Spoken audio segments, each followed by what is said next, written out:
Chapter 2, titled Production Possibilities, Opportunity Costs, and Economic Growth, begins by explaining how capitalism answers the fundamental economic questions of what, how, and for whom to produce. The concept of opportunity cost is then introduced with examples to provide illustration of the concept. The chapter explains the opportunity cost is the implicit cost incurred in making all decisions, and why understanding opportunity cost is crucial in making rational decisions.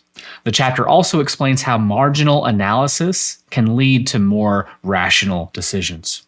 The production possibilities model is then introduced and expressed graphically.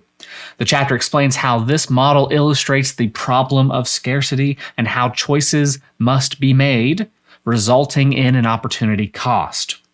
Production efficiency and inefficiency are also illustrated using this model. The law of increasing opportunity cost is described and explained, and the concept of investment is introduced.